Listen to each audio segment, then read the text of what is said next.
ಇನ್ನು ರಾಜ್ಯ ಕಾಂಗ್ರೆಸ್ನಲ್ಲಿ ಒಂದಷ್ಟು ಡೆವಲಪ್ಮೆಂಟ್ ಆಗ್ತಾ ಇದೆ. ಹೈಕಮಾಂಡ್ ಭೇಟಿಗೆ ಕೈನ ಹಿರಿಯ ಶಾಸಕರು ನಿರ್ಧಾರ ಮಾಡಿದ್ದಾರೆ.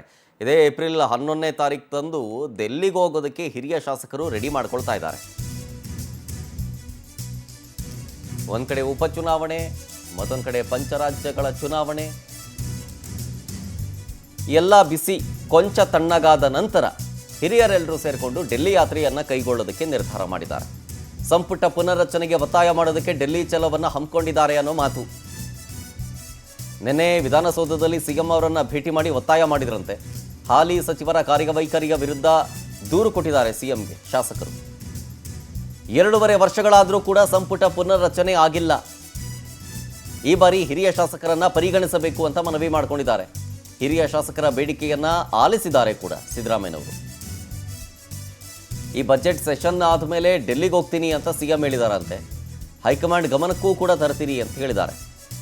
ಅದಾದಮೇಲೆ ಏಪ್ರಿಲ್ 11ನೇ ತಾರೀಕಿನ ನಂತರ ಡೆಲ್ಲಿಗೆ ಭೇಟಿ ಕೊಡೋದಕ್ಕೆ ಕಾಂಗ್ರೆಸ್ನ ಹಿರಿಯ ಶಾಸಕರೆಲ್ಲರೂ ಕೂಡ ನಿರ್ಧಾರ ಮಾಡಿದ್ದಾರೆ. ಸಚಿವರ ಮೇಲೆ ಒಂದಷ್ಟು ದೂರುಗಳನ್ನು ಸಿದ್ದರಾಮಯ್ಯನವ್ರಿಗೂ ಕೂಡ ಕೊಟ್ಟಿದ್ದಾರೆ. ಯಾವುದೇ ರೀತಿಯಾದಂಥ ಆ್ಯಕ್ಷನ್ ತಗೊಳ್ಳಿಲ್ಲ ಅಂತಂದರೆ, ಜೊತೆಗೆ ಸಂಪುಟ ಪುನರ್ರಚನೆಯೂ ಕೂಡ ಆಗಬೇಕು. 2.5 ವರ್ಷ ಆಯಿತು, ಇನ್ನೇನು ಸ್ವಲ್ಪ ದಿನ ಹೋದರೆ 3 ವರ್ಷ ಕಂಪ್ಲೀಟ್ ಆಗುತ್ತೆ ಸರ್ಕಾರ ಬಂದು. ಇನ್ನೂ ಕೂಡ ಸಂಪುಟ ಪುನರ್ರಚನೆ ಆಗಿಲ್ಲ, ಬೇಗ ಮಾಡಲಿ, ನಮಗೂ ಕೂಡ ಚಾನ್ಸ್ ಕೊಡಿ ಅಂತ ಮನವಿ ಮಾಡಿಕೊಂಡಿದ್ದಾರೆ. ಡೀಟೇಲ್ಸ್ ಕೊಡ್ತಾರೆ ಇನ್ನಷ್ಟು ನಮ್ಮ ಪ್ರತಿನಿಧಿ ರೂಪೇಶ್ ಬೈಂದೂರು. ರೂಪೇಶ್, ಒಂದು ಕಡೆ ಇನ್ನೂ ಕುರ್ಚಿಯ ಕದನ ಮುಂದುವರಿತಾನೆ ಇದೆ. ಈ ಸಿಎಂ ಕುರ್ಚಿ ಬದಲಾವಣೆ ಆಗುತ್ತಾ ಅಥವಾ ಸಂಪುಟ ಪುನರ್ರಚನೆ ಆಗುತ್ತಾ ಅನ್ನುವ ಗೊಂದಲದ ನಡುವೆಯೇ ಈಗ ಕಾಂಗ್ರೆಸ್ನ ಹಿರಿಯ ಶಾಸಕರೆಲ್ಲೂ ಡೆಲ್ಲಿಗೆ ಹೋಗೋದಕ್ಕೆ ಮುಂದಾಗಿದ್ದಾರೆ. ಏನೇನು ಕಂಪ್ಲೇಂಟ್ಸ್ ಹೊತ್ಕೊಂಡು ಹೋಗೋದಕ್ಕೆ ನಿರ್ಧಾರ ಮಾಡಿರೋದು ಅಂತ?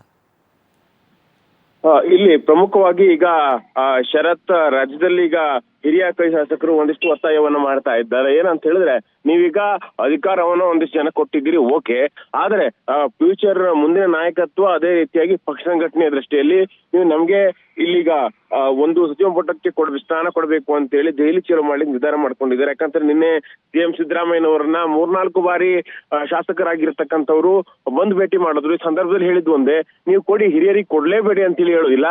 ಒಟ್ಟಾರಾಗಿ ನೆಕ್ಸ್ಟ್ ಒಟ್ಟೊಂದು 32 ಸ್ಥಾನ ಇರುತ್ತೆ ಸಂಪುಟದಲ್ಲಿ. ಅದರಲ್ಲಿ ಒಂದು 10 ಸ್ಥಾನವನ್ನ ಹಿರಿಯರಿಗೆ ಕೊಡಿ, ಇನ್ನೊಂದು 10 ಸ್ಥಾನವನ್ನ ಅಥವಾ 15 ಸ್ಥಾನವನ್ನ 3, 4 ಅಥವಾ 2 ಬಾರಿ ಗೆದ್ದವರಿಗೆ ಕೊಡಿ. ಅದೇ ರೀತಿಯಾಗಿ ಇನ್ನೂ ಕೆಲವರು, ಯಾಕಂದ್ರೆ 1 ಬಾರಿ ಗೆದ್ದವರು ಇರ್ತಾರೆ, ಅದೇ ರೀತಿಯಾಗಿ ಒಂದು ಪ್ರಾದೇಶಿಕವಾದ ಸಮತೋಲನ ಮಾಡ್ಬೇಕಾಗತ್ತೆ. ಈ ಸಂದರ್ಭದಲ್ಲಿ ನೀವು 1 ಬಾರಿ ಗೆದ್ದವರಿಗೆ ಕೊಡಿ, ಒಂದಿಷ್ಟು 2-3 ಜನ ಕೊಡಿ. ಒಟ್ಟಾರಾಗಿ ಎಲ್ರಿಗೂ ಕೂಡ ಪ್ರಾತಿನಿಧ್ಯವನ್ನ ಕಲ್ಪಿಸಿ ಅಂತೇಳಿ ಹಿರಿಯ ಶಾಸಕರು ಒತ್ತಾಯವನ್ನ ಮಾಡ್ತಾ ಇದ್ದಾರೆ. ಹೀಗಾಗಿ 2.5 ವರ್ಷಗಳಾಯ್ತು, ಸಚಿವ ಸಂಪುಟ ಪುನರ್ರಚನೆ ಆಗ್ಲೇ ಇಲ್ಲ. ನೀವು ಹೇಳಿದ್ರಿ 2 ವರ್ಷ ಮಾತ್ರ ಅಂತ ಹೇಳಿದ್ರಿ, ಆದ್ರೆ 2 ವರ್ಷ ಈಗ ಆಗೋಗಿದೆ, 3 ವರ್ಷ ಆಗ್ತಾ ಬಂದಿದೆ. ಹೀಗಾಗಿ ನೀವು ನಮ್ಮನ್ನ ಪರಿಗಣಿಸಬೇಕು ಅಂತೇಳಿ ಹೇಳಿದ್ದಾರೆ. ಅದೇ ರೀತಿಯಾಗಿ ಸಚಿವ ಸ್ಥಾನ ಕೇಳೋದು ನಿಮ್ ಹಕ್ಕು ಅನ್ನೋದನ್ನ ಕೂಡ ಸಿಎಂ ಸಿದ್ದರಾಮಯ್ಯ ಒಪ್ಕೊಂಡಿದ್ದಾರೆ. ಅದೇ ರೀತಿಯಾಗಿ ನೀವೀಗ ಏನು ಸಚಿವ ಸ್ಥಾನವನ್ನ ಕೇಳ್ತಾ ಇದ್ದೀರಿ, ನಾನೀಗ ಒಂದು ಬಜೆಟ್ ಅಧಿವೇಶನ ಮುಗಿದ ಬಳಿಕವಾಗಿ ದೆಹಲಿಗೆ ಹೋಗ್ತೇನೆ. ಈ ಸಂದರ್ಭದಲ್ಲಿ ನಿಮ್ಮ ಮಾತನ್ನ ಹೈಕಮಾಂಡ್ಗೆ ತಲುಪಿಸುವಂತ ಪ್ರಯತ್ನವನ್ನ ಮಾಡ್ತೇನೆ. ಹೈಕಮಾಂಡ್ ಏನ್ ಹೇಳುತ್ತೆ ಅದರಂತೆ ನಾವು ನಡೆದುಕೊಳ್ಳೋಣ. ಯಾವುದೇ ಕಾರಣಕ್ಕೂ ಕೂಡ ಈ ಬೇರೆ ರೀತಿಯ ಪಕ್ಷದಲ್ಲಿ ಗೊಂದಲವನ್ನು ಉಂಟು ಮಾಡೋದು ಬೇಡ. ನಿಮ್ಮ ಹಕ್ಕನ್ನ ಕೇಳೋದು ನಿಮ್ಮ ಹಕ್ಕಿರ್ಬೋದು, ಆದ್ರೆ ಈ ರೀತಿಯಾಗಿರ್ತಕ್ಕಂಥ ಸಭೆಗಳನ್ನ ಮತ್ತೆ ಹೆಚ್ಚು ಮಾಡಿದ್ರೆ ಮತ್ತಷ್ಟು ಸಮಸ್ಯೆಗಳಾಗತ್ತೆ. ನೀವು ಹೈಕಮಾಂಡ್ ನಾಯಕರನ್ನ ಭೇಟಿ ಆಗಿ ಅಂತ ಹೇಳೋದಿಲ್ಲ, ಭೇಟಿ ಆಗೋದಾದ್ರೆ ನೀವು ಆಗಿ ಅನ್ನೋದನ್ನು ಕೂಡ ಸಿಎಂ ಸಿದ್ದರಾಮಯ್ಯ ಸೂಚಿಸಿದ್ದಾರೆ.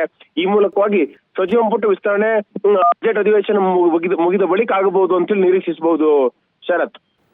Okay, thank you Rupesh ಡೀಟೇಲ್ಸ್ಗಾಗಿ.